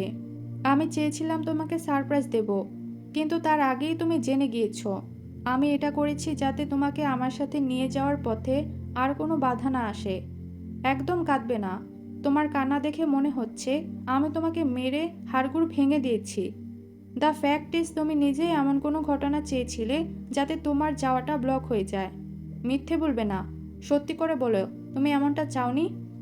শায়না চোখে জল নিয়ে অবাক চোখে তার দিকে তাকিয়ে রইল। তাজদার বলল, have you ever tried to understand me Mumtaz? তুমি রিলেশনশিপটা শুধু একটা প্যাকেজ হিসাবে নিয়েছ। Superficial comfort, zero commitment, no pull toward this life, no pull toward me. তোমার দিকে মানুষ আঙুল তুলবে তাই তুমি বাচ্চাটা নিয়ে দায়মুক্ত হয়েছ। বাচ্চাটা তোমার একটা কম্পেনসেশন ছিল, কারণ বাচ্চা থাকলে লন্ডন যাওয়ার কথা টলানো যাবে। এটাই ফ্যাক্ট যে বাচ্চা নেওয়ায় তুমি যতটা অসন্তুষ্ট হয়েছিলে, বাচ্চা এলে লন্ডনে যেতে হবে না বুঝতে পেরে তুমি তার চেয়ে বেশি খুশি হয়েছ। শায়নার কবজিটার উপর তার আঙুলের ছাপ আরও ভালোভাবে পড়ল। কপালটায় ঘেমে উঠেছে, শ্বাস পড়ছে অস্থিরভাবে। শায়নাকে চেপে ধরে রেখে বলল, তুমি আমাকে কখনোই চাওনি, না এখনও চাইছ। আমি তোমার কাছে থেকে দূরে গেলে তুমি বরঞ্চ খুশিই হও। সত্যি কথা হচ্ছে তুমি আমাকে দু চোখে সহ্য করতে পারো না। এটাও জেনে রাখো, তুমি আমার সাথে থেকে দূরে গেলে আমি মরে যাব এই ধরনের মানুষও আমি না। তুমি যদি ভাবো তুমি আমাকে ভালোবাসো না আর আমি সেটা পাওয়ার জন্য মরে যাচ্ছি, তাহলে ভুল ভাবনার মধ্যে আছো। তুমি না বাসলে আমিও ঠিক তাই। মনে আছে তুমি বলেছিলে মেপে চেপে ভালোবাসা হয় না? Absolutely. Love is not a maths equation, it's a feeling pure or unplanned. মনের উপর জোর জবরদস্তি চলে না। আমি কোনো নাটক চাই না, কোনো ভাড়াটে আবেগও নয়। মনকে জোর করা যায় না। আমি এতদিন যা দিয়েছি সেটা এক্সট্রা জেনারেসিটি ছিল, আর তুমি সেটা নিতে পারোনি। তাই আজ থেকে আমি আর ওভার গিভ করবো না। যেটা তুমি দু হাত ভরে নিতে পারোনি সেটা আর কখনো দেব না। তুমি চলে যাবে? নো, আমি নিজেই তোমাকে রাখবো না। আমাদের সংসারটা এখন থেকে এভাবেই চলবে, একটা মিউচুয়াল আন্ডারস্ট্যান্ডিংয়ের উপর। এটা কোনো ক্যাজুয়াল অ্যাগ্রিমেন্ট নয়, নন নেগোশিয়েবল। বাচ্চাটা যেহেতু এসেছে, আমি চাই না সে কোনো চ্যালেঞ্জ ফেস করুক। সো তুমি এনশিওর করবে সে যেন হেলদি অ্যান্ড সেফ থাকে। আর আমি বাবা হিসেবে আমার রেসপন্সিবিলিটিস ফুলফিল করব। তুমি মা হিসেবে যেটুকু করতে হবে করবে। No compromise. তুমি এটাই চেয়েছো বারবার, যাতে আমি তোমার কাছে কোনো এক্সট্রা এক্সপেকটেশন না রাখি। অ্যান্ড হিয়ার মি ক্লিয়ারলি এটাই হবে। যদি বাচ্চা না আসতো তাহলে হয়তো সিদ্ধান্তটা অন্যরকম হতো। যেহেতু ও এসে গেছে, আমার সিদ্ধান্তটা তোমাকে মানতে হবে। এখন যাও। শায়নাকে ছেড়ে দিল সে। শায়না দরজার দিকে এগোচ্ছিল। পেছন থেকে তাজদার বলল, ডাক্তারের ফিসটা বিকাশে সেন্ড করে দেব। শায়না কথাটা শুনে দরজা খুলে বেরিয়ে গেল। তিতলি আর তৌসিফ কথা বলতে বলতে এদিকটায় আসছিল। শায়নাকে দেখে দুজনেই থেমে গেল। শায়নার চেহারার অবস্থা দেখে তারা কোনো প্রশ্ন করার সাহস করল না। আফসার সাহেব শায়নাকে দেখে কথা থামিয়ে দিলেন। রোশনারা বলল, এই তো এসেছে। ও খাওয়া দাওয়া কমিয়ে দিয়েছে। ওর মাকে বলবেন একটু বোঝাতে। এখন থেকে খাওয়া দাওয়া কমিয়ে দিলে সমস্যা হবে। আনোয়ারা বেগম এসে শায়নার পিঠে হাত বুলিয়ে দিতে দিতে আফসার সাহেবকে বললেন, আফসার, যা হয়েছে তা নিয়ে কথা বাড়িয়ে লাভ নেই। নতুন সংসার, তাই এরকম হচ্ছে। কিছুদিন পর সব ঠিক হয়ে যাবে। এইসব লোকে মুখে জানাজানি হলে মান সম্মান কিন্তু থাকবে না। ওকে লন্ডনে যেতে দেব না ভেবে তাস এমনটা করেছে। আশরাফ আর আনিসকে তুমি একটু বুঝিয়ে বলো। তারপর তিনি শায়নাকেও বুঝ দিলেন, ক্ষমা ছাড়া সংসার বাঁচে না, আর সংসার ক্ষমা ছাড়া টেকে না। ও অতিরিক্ত করে ফেলেছে, এটা আমরা মানছি। তুমি এতদিনে তো বুঝে গেছো ও নিজে যেটা ভালো মনে করে সেটা করে। মনে এত ক্ষোভ রেখো না। এই সময়টা অনেক দামি। যাও তোমার বাবার সাথে। আর তাজের সাথে কথাবার্তা বলা বন্ধ রেখো না। ও তোমার বাচ্চার বাবা। কথা অনেক সমস্যার সমাধান। কথা না বললে সমস্যা আরও বাড়বে। তাদের কথাবার্তা চলছিল, তখনই সেখানে তাজদার এলো। চোখ ঘুরিয়ে সবার দিকে একে একে তাকালো। আফসার সাহেবের মুখে কোনো কথা রইল না তাকে বলার মতো। ছেলেটা এই স্বভাবের জেনেও মেয়ে দিয়ে দেওয়াটা ভুল ছিল, সেটা এখন উপলব্ধি হলেও তো কিছু করার নেই। এত বড় অন্যায় করার পরও এভাবে শক্ত শক্ত কথা কিভাবে বলছে তিনি বুঝে উঠতে পারছেন না। মেয়েটাকে বিদেশে নিয়ে যাওয়ার পরও যদি এমন করে, নিজের মেয়েকে তো তিনি চেনেন। না খেয়ে দিয়ে শুয়ে থাকবে জামাই কিছু বললে, তারপর বড় রোগভোগ হয়ে যাবে। বাচ্চাটার ক্ষতি হবে। তার চেয়ে ভালো তাদের কাছে থাকুক। বাচ্চাটাও একটু বড় হোক, তখন ভাবা যাবে। তাজদার ঠান্ডা কণ্ঠে তিতলিকে বলল, ওনার ব্যাগপত্র গুছিয়ে সাথে দিয়ে দাও। রোশনারা, জোহরা বেগম আর আনোয়ারা বেগম একে অপরের দিকে তাকালো।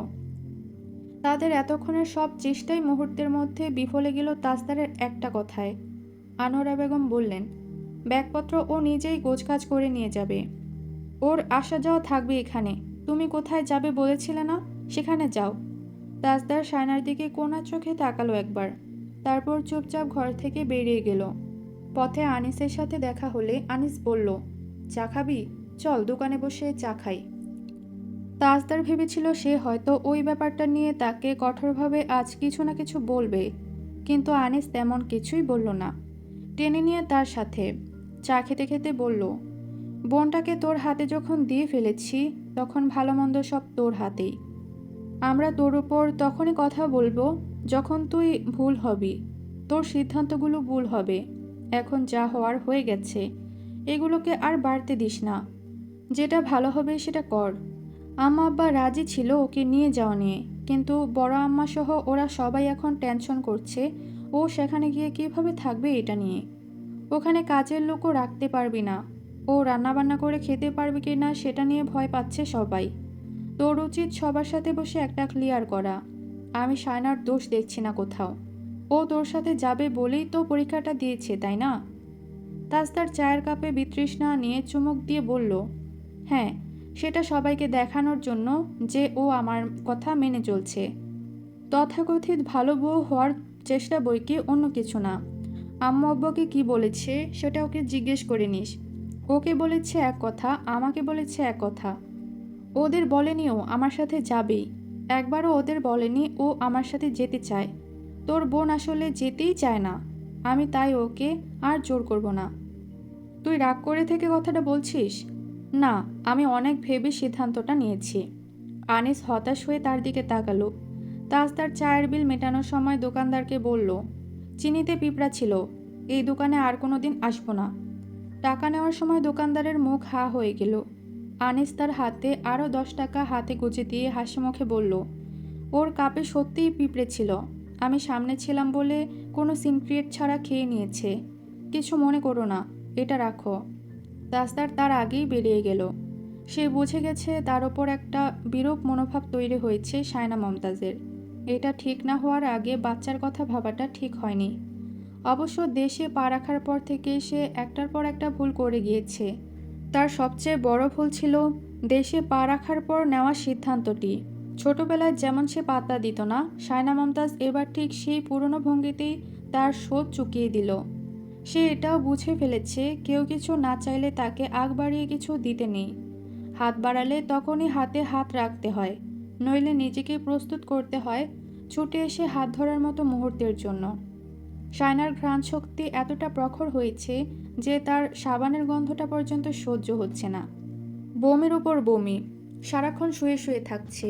বিকেলে শাওন দরজা একটু ঠেলে ঘরে উকি দিয়ে মজা করে বলল, তুই দেখছি বমিতে ভাসিয়ে দিবি আমাদের। ওই বাড়ি ছেড়ে এখানে কেন এসেছিস? জামাইকে একা জ্বালিয়ে শান্তি হচ্ছিল না? শায়না আম্মা বলে ডাক দিতেই শায়ন এক দৌড়ে পালিয়ে গেল। দাদিমা এসে বলল, ম্যামে করিস না, নিজেই মা হতে যাচ্ছিস। ও ভুল কি বলেছে? সারাদিন তো আছিস ওয়াক ওয়াক করতে। বাপের মতো মাথা ভর্তি চুল আসবে তোর ছানা। বাচ্চার মাথায় চুল ভর্তি থাকলে মা এমন বমি করে। শায়না কথাটা শোনা মাত্রই বলল, আমি কি টাকলা? সেটা কখন বললাম? তোর জামাইয়ের মাথায় চুল বেশি তাই বললাম। মেয়ে হয়ে বাপের মতোই হবে। তোমাকে বলছে কি ও?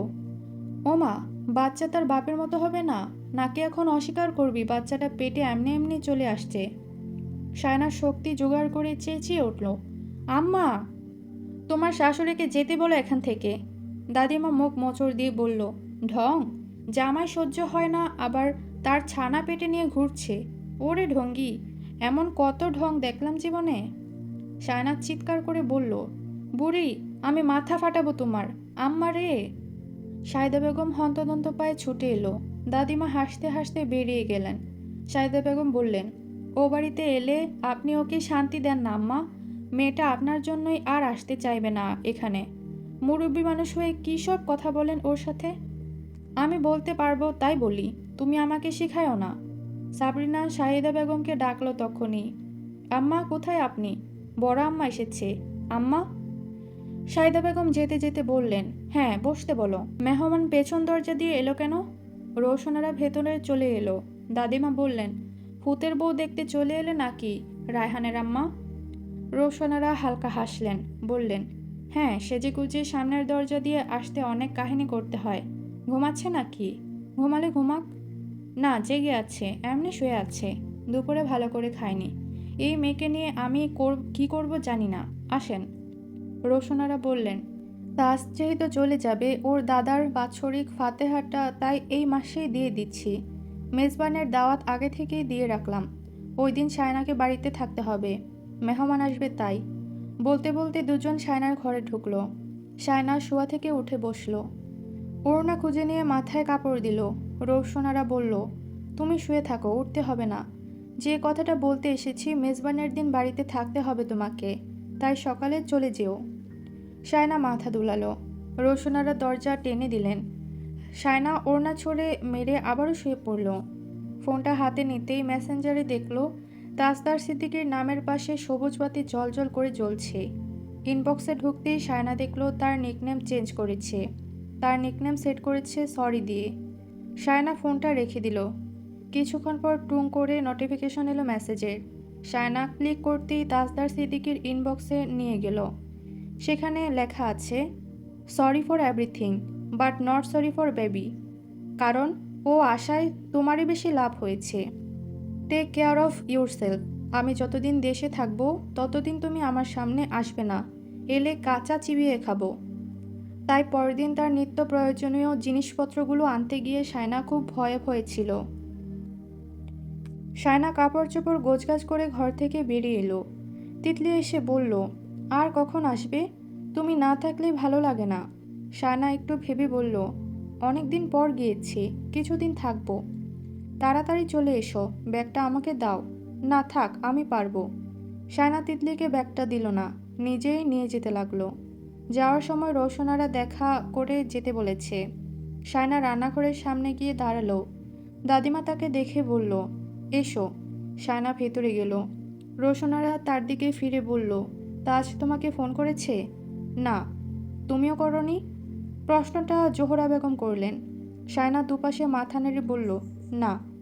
তুমি আইএলটিএস পরীক্ষা ঠিকই দিয়েছ, বরের কথায় পাসপোর্টও বানাতে দিয়েছ, ভিসাও হয়ে যাচ্ছে, তলে তলে সব তো ঠিক করেই রেখেছ, যাওয়ার জন্য একদম প্রস্তুত। আবার তোমার শ্বশুর শাশুড়িকে অন্য কথা বলেছ কেন? মানে বরকে এক কথা বলে রেখেছ, আবার শ্বশুর শাশুড়ির মন পাওয়ার চেষ্টাও করছো। এখন হুট করে যাবে না বললে তা রেগে যাবে না তো কি করবে? সায়না রোশনারের দিকে তাকালো। উনি মশলা কষাচ্ছেন এক মনে। সায়না জোহরা বেগমের দিকে তাকিয়ে বলল, আমি যাব না এ কথা বড় আম্মুকে কখনো বলিনি।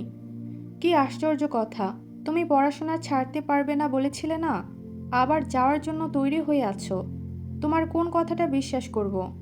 সায়নার ভেতরে ভেতরে খুব রাগ হচ্ছে। সে দাদিমার দিকে তাকাতেই দাদিমা বলল, আচ্ছা বাদ দাও। তবে সায়না একটা জবাব দিয়েই দিল, আপনাদের ছেলের কথা বিশ্বাস করবেন, আমি যাব না বলেছিলাম, কিন্তু সেই কথাটা আপনাদের ছেলে মূল্যায়ন করেনি। উনি আমাকে এখানে পড়তে দিতে চান না। পরে ভাবলাম ওখানে গিয়ে কিছু একটা করব, তাই পরীক্ষাটা দিয়েছি। বড় আম্মু চায় না আমি যাই, তাই আমি বড় আম্মুকে সরাসরি কিছু বলিনি। ভেবেছি আপনাদের ছেলেই বলবে, কিন্তু এই বাড়ির মানুষ নিজেরাই নিজেদের সাথে কথা বলে না ভালো করে। আপনারা বলছেন এক কথা, আপনাদের ছেলে বলছে এক কথা, আমি কোন দিকে যাব? রোশনারা এবার মুখ খুললেন, বললেন, তোমাকে আর কিছু বলতে হবে না। আগে যাবে ভেবেছিলে ভালো কথা, এখন বাচ্চা চলে এসেছে আর যেতে পারবে না। সেটা আমাকে না বলে উনাকে বললে ভালো হয়। তুমি বলবে, কারণ তোমার অসুবিধা হবে ওখানে থাকতে। সায়না আর কিছু বলল না। শুধু অসুবিধা কেন, যদি ওখানে তার জন্য মৃত্যু অপেক্ষা করে থাকে, তাহলে মৃত্যুর স্বাদটা নেওয়ার জন্য হলেও সে সেখানে যাবে। ব্যাগটা নিয়ে এসে বেরিয়ে আসতে আসতে শুনল, কি শেয়ানা মেয়ে, তলে তলে সব ঠিক রেখে এখন আমাদের দেখাচ্ছে সে যেতে চায় না, সবাইকে হাতে রাখতে জানে। দাদিমা বললেন, বাদ দাও, এসব আর বলো না। ও এখনও যায়নি শুনলে আবার তাজের কানে উঠবে। বাড়ি গিয়ে সায়না ব্যাগটা বিছানায় রেখে শুয়ে পড়ল ফোনটা ছেড়ে। পুরো শরীর ঘেমে উঠেছে। সায়দা বেগম এসে ডাকাডাকি করলেন, আলু ভর্তা দিয়ে পান্তা ভাত খাবি বলেছিলি, খাবি না? ও শানু। শায়না ওভাবে শুয়ে থেকে বলল, যাচ্ছি, তুমি খাও। সাইদা বেগম চলে যেতে গিয়েও আবার থামলেন, বললেন, ওই বাড়ি গেলি কেউ কিছু বলেছে? না। আচ্ছা তাহলে আয়। জামাই ছিল না বাড়িতে? না। ও, শুনলাম ভিসার কাগজপত্র নিয়ে দৌড়ের উপরে আছে। আচ্ছা আয়। শায়না কিছুক্ষণ পর রান্নাঘরে গেল। আলু ভর্তা চটকে পাতা ভাত খেলো। ভাত খাওয়ার কিছুক্ষণ পর সেগুলো উগরে দিল বাড়ির পেছনে বের হয়ে। দাদিমা বললেন, খোদা, গোটা এলাকা কাঁদছে তোর ওয়াক ওয়াক শুনে। সায়েদা বেগম বললেন, আম্মা, ফালতু কথা বললেন না তো, মেয়েটা দম নিতে পারতেছে না। শায়না পুকুর ঘাটে নেমে মুখে পানির ছাপটা দিল, কুলি করল, মাথায় পানি দিল। পুকুর পাড়ের থাকা লেবু গাছ থেকে পাতা ছিঁড়ে ঘ্রাণ নিল। সায়েদা বেগম বলল, ভেতরে আয়। শায়না গেল না, ঘাটে বসলো।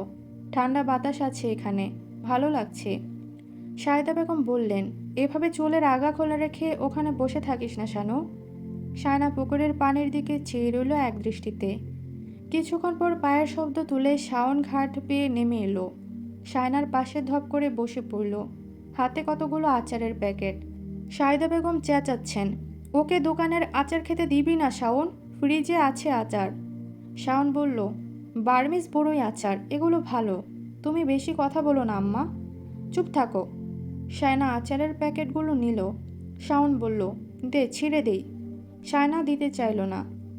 তুমি খেয়ে ফেলবে। শাওন কেড়ে নিয়ে দাঁত দিয়ে প্যাকেট ছিঁড়ে দিতে দিতে বলল, তোর জন্য একটা সুখবর আছে।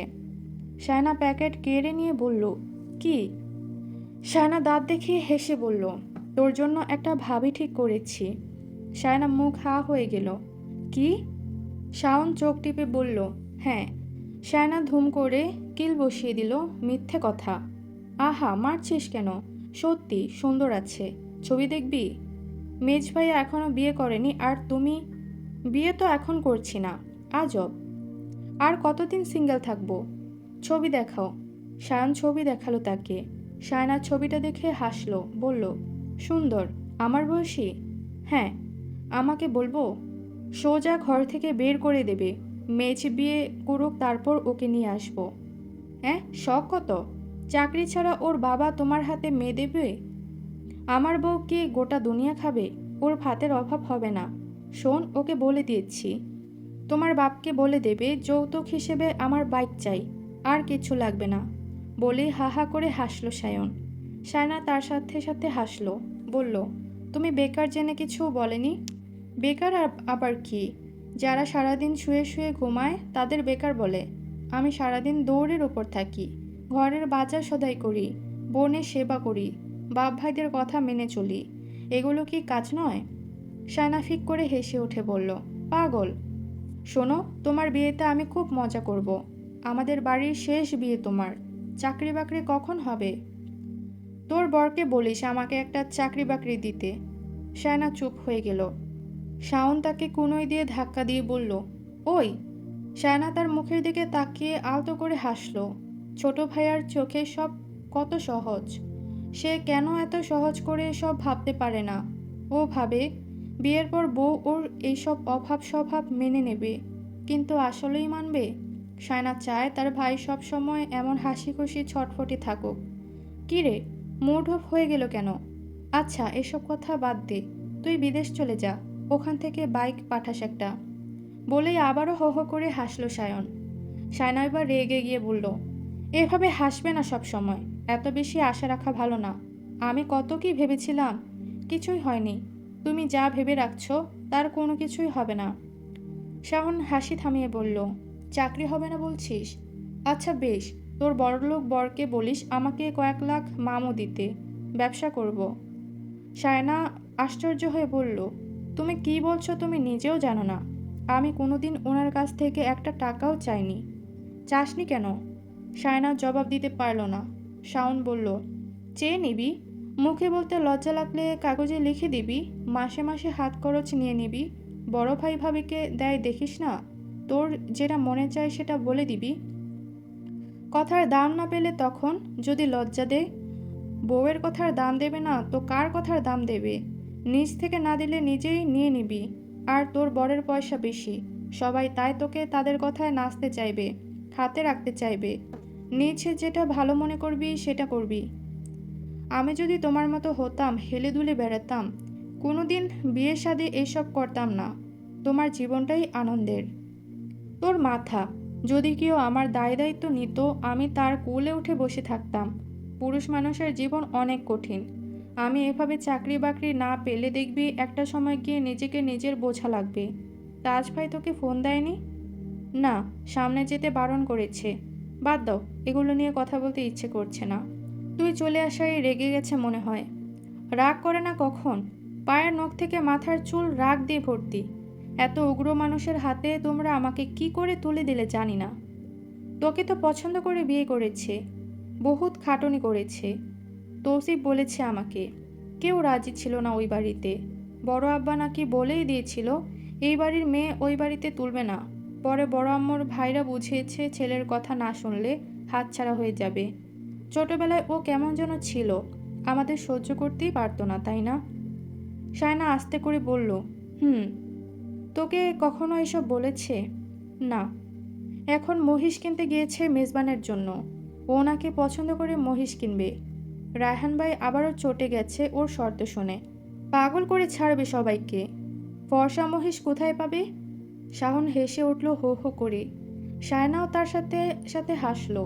শাওন হাসতে হাসতে বলল, তুই ওভাবে পচাস সেটা আমি বলে দেব। বেশ ভালো করেই জানে তুমি খবরদার এসব কথা বলবে না। তুই বিদেশ যাচ্ছিস তাহলে? শায়না কিছু বলার আগেই সায়েদা বেগম শাওনকে ডাকলেন। ও শাওন, একটু এদিকে আয় তো। তিনি কেমন অস্থির হয়ে উঠেছেন। শাওন ঘাট বেয়ে উঠে গেল। সায়েদা বেগম তাকে একপাশে ডেকে নিয়ে গিয়ে তার দিকে ফোনটা বাড়িয়ে দিয়ে বলল, আনিসকে একটা ফোন দে তো। কেন? দাদিমা এসে বললেন ওই ব্যাটাকে নাকি মহিষে মারছে। ব্যাটা জানে না বউয়ের মতো মহিষকে গোতা মারতে নেই। বউয়ের শিং না থাকলেও মহিষের শিং আছে। সায়েদা বেগম বললেন, এমন সময় আপনার হাসি পাচ্ছে আম্মা? দাদিমা হাসি থামিয়ে দিলেন। উনি ভেবেছেন বেশি আঘাত হয়নি, কিন্তু আফসার সাহেব খবর পাঠালেন খাদ্যনালী পর্যন্ত শিং গেঁথে গেছে। রক্ত বন্ধ হচ্ছে না, রক্ত লাগবে। সায়নাকে তেমন কিছু বলল না কেউ।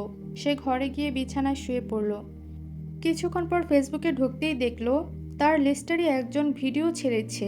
একটা পাগলা মহিষ কি বাজেভাবে মারছে একটা লোককে। সায়নার বুক ধড়ফড়িয়ে উঠল।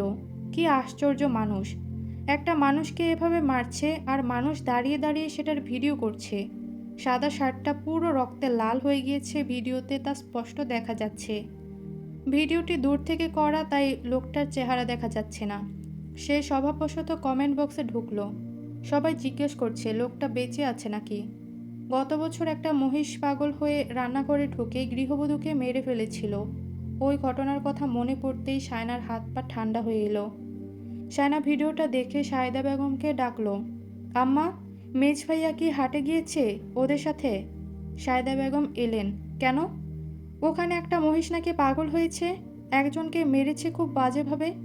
আমি ফোন দিয়ে বলছি, তুই ঘুমা, তোর ফোনটা একটু দে তো। সায়না বলল, দাঁড়াও। সে তাজদারের ইনবক্সে রিলসের ভিডিওটা পাঠিয়ে ছোট করে বলল, সবাইকে নিয়ে চলে আসেন। তারপর ফোনটা দিয়ে দিল মায়ের হাতে।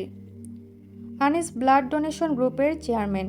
সে কয়েকজনকে হাসপাতালে আসতে বলেছে রক্ত দেওয়ার জন্য। সায়েদা বেগমকে জানাচ্ছে আপডেট, রক্ত বন্ধ হয়নি এখনও। কোনো দুঃসংবাদ পেলে যা হয় গ্রামে, তাই হয়েছে কিছুক্ষণের মধ্যে।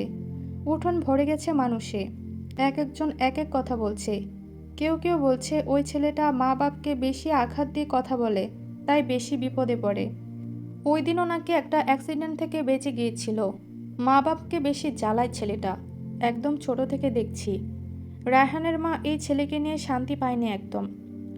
কেউ কেউ বলছে শানকেও 2 দিন পর পর বাড়ি পাঠিয়ে দেয়।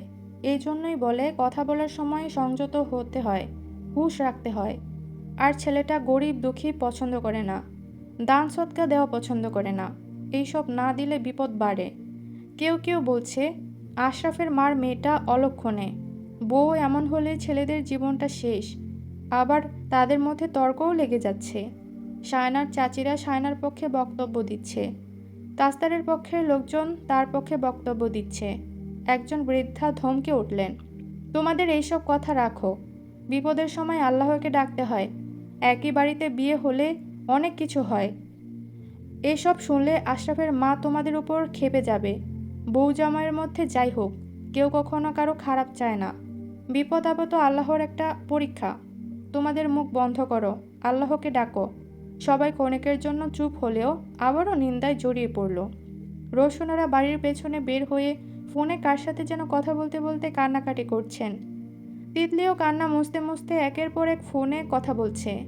সাইদা বেগম খোয়ারের মুরগি সৎকা দিয়ে দিলেন, এটা ওটা মানত করলেন। সবচেয়ে বড় ক্ষতি তো তার মেয়েটার হবে।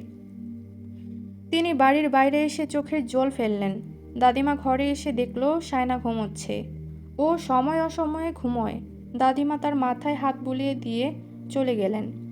বাড়ির সামনে পেছনে বিয়েবাড়ির মতো আলো জ্বলছে। বাড়ির সামনে দলে দলে মানুষ আসছে খবরটা পেয়ে। পেছনে রোশনারা জোহরা বেগমের সাইদা বেগমের এক দফা কথা কাটাকাটি হয়ে গেল। জোহরা বেগম বলল, কেমন তেদর মেয়ে, জামাই ওইদিকে বাঁচে মরে এই নিয়ে কান্নাকাটির রোল পড়ে গেছে। সেই ঘর থেকে পর্যন্ত বের হলো না। ওর কিছু হলে ওই মেয়েই বেশি খুশি হবে। চোখের সামনে কত কিছু তো দেখলাম। সায়দা বেগম কপালে হাত চেপে ধরে বসে তাদের শুনিয়ে শুনিয়ে বললেন, ওর মাথাটা গিলে খেয়েছে সবাই। জামাইয়ের সাথে শান্তিতে থাকতে দেয়নি কেউ। দুটো কথা বললেও সবাই নজরে নজরে রাখে।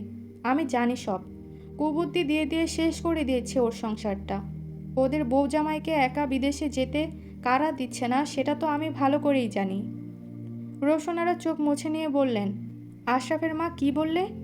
দাদিমা বললেন, আহা, এখন এইসব নিয়ে তর্ক করার সময়? কি শুরু করলে তোমরা? সায়দা বেগম বললেন, ঠিকই বলছি ভাবি। আপনি ও আপনার কথা মতো চলছে তাই জামাইয়ের সাথে এত কিছু হয়েছে।